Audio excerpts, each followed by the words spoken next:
આજુબાજુ જોયું કે કોઈ હવે આ બસમાં આવે તેમ નથી.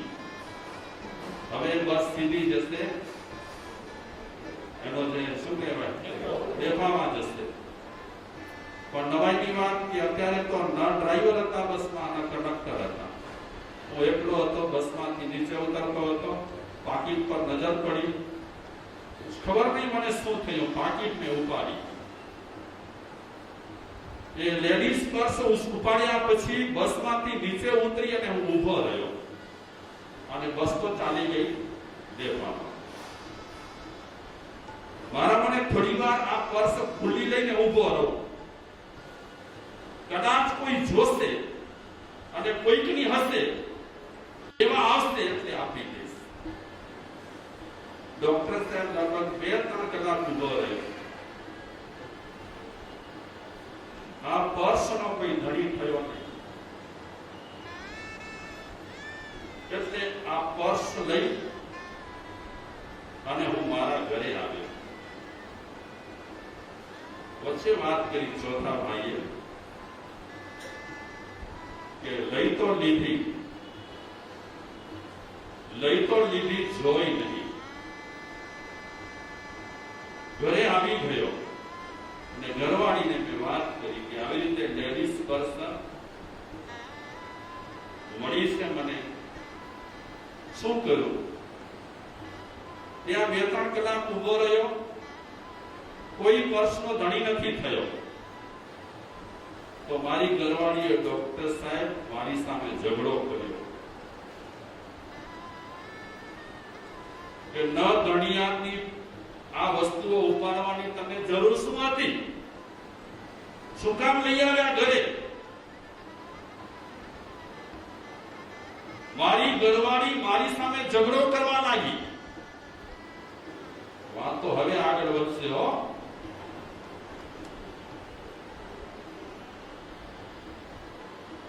ચોથા ભાઈ ઘરવાળીને કહે છે હજી પણ કદાચ કોઈનું ધ્યાન ગયું હોય કે પર્સ સુધી ઉપાડી છે તો 2-3 દિવસ આપણે રાહ જોઈએ. ડોક્ટર સાહેબ 3 દિવસ રાહ જોઈ. 3 દિવસથી નથી મારી ઘરવાળીએ ઊંઘ કરી અને નથી મેં ઊંઘ કરી.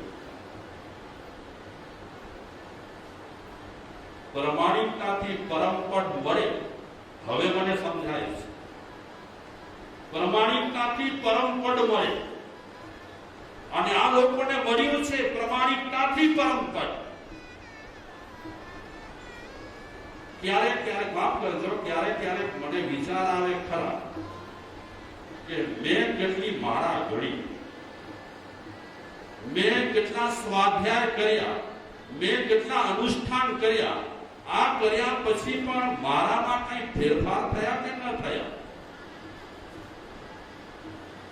મારામાં કઈ ફેરફાર થયા હોય તો મને સંતોષ છે કે સારું. પહેલા જે હતો તે અત્યારે નથી, એટલે જીવન વિકાસ થયો છે. પણ 10 વર્ષ પહેલા હું જેવો હતો તેવો જ એવા વિકૃત સ્વભાવનો હોઉં તો આ 10 વર્ષમાં આ બધું કર્યા પછી પણ હજી મારી પ્રકૃતિમાં કાંઈ પણ સુધારો નથી થયો. છોડવાનું કાંઈ નથી. ધાર્મિક કોઈ પણ પ્રવૃત્તિ છોડવા જેવી નથી. પણ એક પ્રવૃત્તિ કરતી વખતે જાગૃત થવાની તો જરૂર છે. ભોગ આપીએ છીએ આપણે. જેમ તમે ભાગ્યશાળીઓ ધંધામાં ભોગ આપો છો તેમ ધર્મમાં પણ ભોગ આપો છો. અને ધર્મમાં ભોગ આપ્યા પછી જો આપણા જીવનમાં કઈ પ્રગતિ ન થતી હોય તો જરૂર વિચારવા જેવું છે. ચોથા ભાઈ ડોક્ટર સાહેબને કહે છે 3 દિવસ દરમિયાન નથી મારી ઘરવાળીએ ઊંઘ કરી, નથી મેં ઊંઘ કરી. ચોથા દિવસે મારી ઘરવાળીએ કીધું કે આ પાકીટનો કોઈ ધણી નથી થયો, આપણી ઊંઘ હરામ થઈ ગઈ છે. હવે તમે એમ કરો, ભાવનગર જાઓ અને આ પરસ કોને સોંપો? ડોક્ટર સાહેબને સોંપી દો.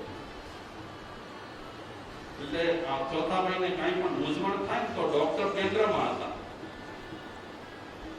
શારીરિક મૂંઝવણ તો એ ડોક્ટર દૂર કરતા હતા, શરીરમાં કઈ રોગાડી હતા એ તો દૂર કરતા હતા, પણ આવી કોઈ તકલીફો ઊભી થતી હતી તો પણ એ દૂર કરતા હતા, સમાધાન આપતા હતા. ચોથાભાઈ કહે છે ડોક્ટર સાહેબને કે મારી ઘરવાળી ગધરાવી કરી અને મને ઘરેથી રવાનો કર્યો છે, એટલે આજે હું તમારી પાસે આ લેડીઝ પર્સ લઈને આવ્યો છું. તો ડોક્ટરે પૂછ્યું ચોથાભાઈને કે પર્સ તમને બસમાંથી મળી, કોઈ ધણી ન થયો, તો તમે આ પર્સ પોલીસ સ્ટેશને કેમ જમા ન કરાવી? તો ચોથાભાઈ કહે છે સાહેબ એ હું તમને જણાવું, 1 મહિના પહેલા આવો જ એક બનાવ બનેલો. અમારા ગામના એક ભાઈના હાથમાં પર્સ આવી હતી, પાકીટ આવી હતી, અને એ ભાઈ પોલીસ સ્ટેશને જઈ કરી ત્યાં એ પાકીટ જ્યારે જમા કરાવી રહ્યો હતો ત્યારે પોલીસે એને ખૂબ માર્યો તો ભલે, પણ મને ખ્યાલ છે તે પ્રમાણે એને ચોર કહીને એને ખૂબ પીટ્યો કે ચોરી તે જ કરી છે. તો ડોક્ટર સાહેબ આ મહિના પહેલાનો પ્રસંગ મને યાદ આવ્યો કે પાકીટ લઈને પોલીસ સ્ટેશને જઈશ અને વિના માટે મને મારશે અને ક્યાં આરોપ લગાડશે તો ગરીબ માણસ છું, ગરીબ માણસને કોઈ ચોર કહી દે ને એને મરવા જેવું થાય. એટલે ડોક્ટર સાહેબ પોલીસ સ્ટેશને ન જતા હું તમારી પાસે આ પાકીટ લઈને આવ્યો છું. ખોલી પણ નથી કે આ પાકીટમાં છે શું ને કેટલું છે. આ શું બોલી રહી છે? પ્રમાણિકતા. નહીં તો આ ચોથાભાઈ બિચારા મજૂરી કરતા હતા અને દિવસ દરમિયાન ચોથાભાઈ અને ચોથાભાઈની પત્નીને કેટલા રૂપિયા મળતા હતા?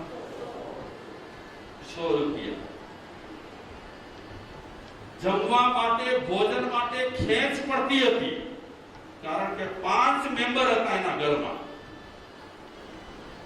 આટલી ખેંચ વચ્ચે પણ પાકીટ ખોલી નથી. આટલી શુદ્ધ પ્રમાણિકતા હોય અને માણસના કર્મનો ક્ષય ન થાય એ વાતમાં માલ જ નથી. આટલી સરસ મજાની માણસ નીતિ રાખતો હોય અને આટલો પવિત્ર માણસ રહેલો હોય તો કર્મનો ક્ષય તો ફટાફટ થાય. વાત તો હજી આગળ એકદમ સંવેદનાઓથી ભરેલી છે, ભરપૂર છે સંવેદનાઓથી. ડોક્ટર સાહેબ કહે ઠીક છે, પોલીસ સ્ટેશને પાકીટ જમા ન કરાવી અને પાકીટ તું મારી પાસે લઈ આવ્યો, પણ એ પાકીટમાં શું છે તે તને ખબર છે? ડોક્ટર સાહેબ પાકીટ જે રીતે મળી છે તે રીતે જ રાખીશ. ખોલવા માટેના પણ મને વિચાર નથી આવ્યા અને ચેષ્ટા પણ નથી કરી. પાકીટ ખોલી નથી. અહીંયા તો અમારા ધર્મ સ્થળોમાં નવા જોડા હોય ને તે ઉભરી જાય છે. પ્રમાણિકતા કેટલી હદ સુધી આપણી તૂટી છે. પ્રમાણિકતા કેટલી હદ સુધી. સાદર્મિક સહાય ઘણી વખત એવા ભાગ્યશાળીઓ લેતા હોય કે જેને હવે સહાયની જરૂર જ ન હોય. પ્રમાણિકતા તૂટી છે માણસમાં. દુઃખી ક્યારે છે? અશાંત શા માટે છે? આ અશાંતિ અને દુઃખનું કારણ આ છે. જે ખપે છે તે નથી. ડોક્ટર સાહેબ કે પાકીટ ખોલીશું? ચોથાભાઈ કે સાહેબ મારી હાજરીમાં તમે ન ખોલતા. હા જરૂર હું હાજર રહીશ, પણ 5 માણસોને ભેગા કરી અને પછી પાકીટ ખોલો. ડોક્ટર સાહેબ વિચારે છે આ માણસને તો પગે લાગવાનું મન થાય. ભલે ચિંત્રે હાલ છે, થાગડ થીગડવાના કપડા પહેર્યા છે, પણ અંદરનું પૂરું સાંભળેલું છે. એનું આપણા કપડા થાગડ થીગડવાના નથી, હા, પણ અંદરનું આપણું ઘણું તૂટી ગયું છે.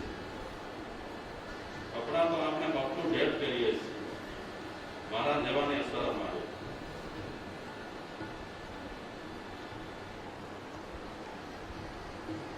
કેબીમાં 3 માણસોને બોલાવ્યા એટલે થયા 5.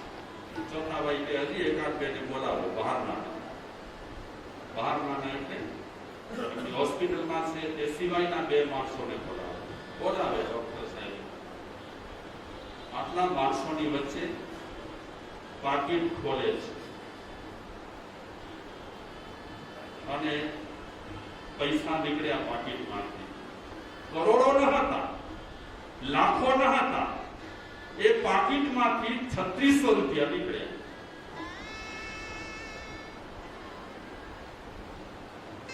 કેટલા દિવસનો ખોરાક મળી જાય એમને? 3600 રૂપિયા નીકળ્યા. કેટલા દિવસ ચાલે એનું ગુજરાન? અને દવાની જે કિંમત હતી, કેટલી કિંમત હતી? 6000 રૂપિયા. એ અડધી કિંમત તો મળી છે આમાં. 3600 રૂપિયા નીકળ્યા છે પાકીટમાં. પણ એ પાકીટ શું પરાક્રમ કરે છે જુઓ. અગર ચોથા ભાઈ આ પાકીટ ઘરે લઈ ગયા હતા, પત્નીને સમજાવી કરી ખોલત અને પોતા માટે ઉપયોગ કરત તો શું ફરક પડત? શું ફરક પડે?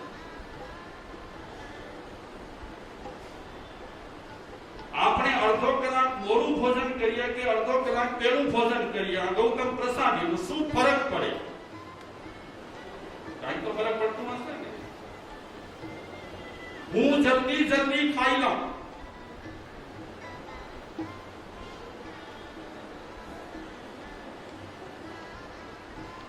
આપણે બધા મોક્ષે જવા માંગીએ છીએ અને મને તો બહુ તરફ જાગી છે મોક્ષે જવાની. જલ્દી પહોંચી જઈએ. આપને આમ પડશે મોક્ષ.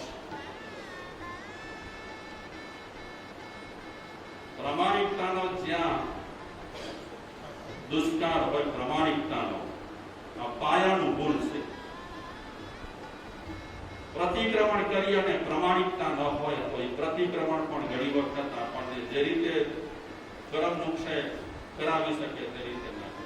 હું એમ નથી કહેવા માંગતો કે તમે જ્યાં સુધી પ્રમાણિક ન બનો ત્યાં સુધી પ્રતિક્રમણ ન કરો. પ્રતિક્રમણ છોડજો. પ્રમાણિક પણ ન બની અને પ્રતિક્રમણ પણ ન છોડ્યો તો કેમાં નુકસાન? આનાથી રહીએ. પણ એક વાત ચોક્કસ છે કે પ્રતિક્રમણ આપણો લેખે ત્યારે લાગે પ્રમાણિકતા સાથે હોય તો. ધાર્મિક ક્રિયાઓને તોડવાની આપણી તૈયારી છે અને તોડી નાખી છે. કે ઋષિ મુનિએ વ્યવસ્થા કરી આપી હતી, આચાર્ય ભગવંતોએ વ્યવસ્થા કરી આપી હતી.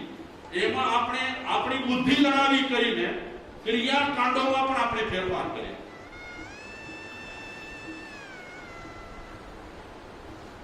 માણસો જોઈ રહ્યા કે 3600 પાકીટમાંથી નીકળ્યા છે અને પાકીટ કોની છે? કોઈ બહેનની પાકીટ છે.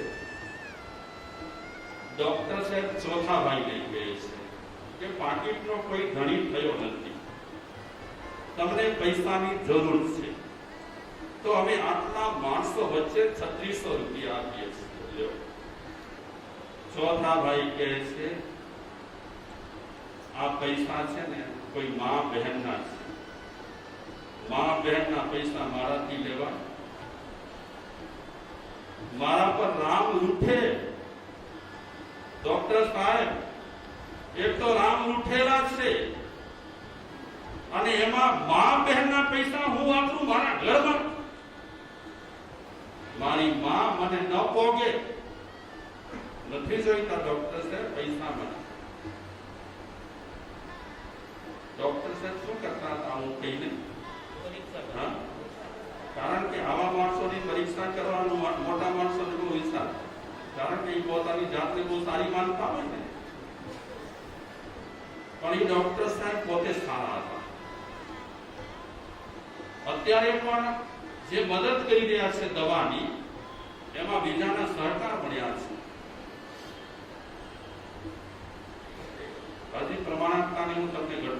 કહીશ, ગુજારે જે શિરે તારે. ખ્યાલ છે તમને આ કવિતા? ગુજારે જે શિરે તારે એ ગુજરાતી કવિતા છે. એના રચયિતાના જીવનમાં કેવી ઘટના ઘટી હતી, માણસો કેવા ખુમારીવાળા, અને એ ખુમારીવાળા માણસો જ સારી રીતે જીવન જીવી શકે અને એમાંથી જ આપણે પ્રેરણા લઈ શકીએ. બાકી વાતે વાતે જે ફરી જતા હોય અને ગમે ત્યાં ઝપાઝપી કરતા હોય, એમનાથી પ્રેરણા મળે છે એમના જીવનમાં. ડોક્ટર સાહેબને ના પાડી કે સાહેબ મા બેનના પૈસા હું ઘરમાં નહીં લઈ જાઉં, તમે રસ્તો કાઢો કે આ પૈસાનું કરવું શું? તો ડોક્ટર સાહેબ 5-7 માણસોની વચ્ચે કહે છે ઉપાય કે આપણે ત્યાં સૌરાષ્ટ્ર સમાચાર પ્રગટ થાય છે, આપણે ત્યાં સન્માન અને પ્રભાત ખબર છે એ રીતે સૌરાષ્ટ્રમાં અખબાર પ્રગટ થાય છે. એમાં આપણે એક એડવર્ટાઇઝ આપીએ કે જે વ્યક્તિ આવી રીતે પર્સ મળી છે એની ઓળખ કરી અને પાકીટ લઈ જઈ શકે છે. આવી આપણે એડવર્ટાઇઝમાં કંઈક લખાણ લખીએ. ડોક્ટર સાહેબ કહે છે કે એડવર્ટાઇઝનો ખર્ચો અમારા તરફથી. ચોથાભાઈ કે મેં તમને પાકીટ આપી દીધી, મારી જવાબદારી પૂરી. અત્યાર સુધી હું ગભરાતો હતો, મારી પત્ની ગભરાતી હતી, એક ટેન્શનમાં હતા. આ પાકીટ એમને ડિપ્રેશનમાં મૂકી દીધા હતા. અમે છૂટ્યા, હવે તમે જાણો. પણ હજી પાકીટ ફરશે. આ પાકીટના પરાક્રમ જોજો, જેમ પૂચકાના પરાક્રમ થયા ને મારા પર, તેમ પાકીટના પરાક્રમ થશે. આમાં આપણને પ્રમાણિકતા પ્રગટપણે દેખાશે.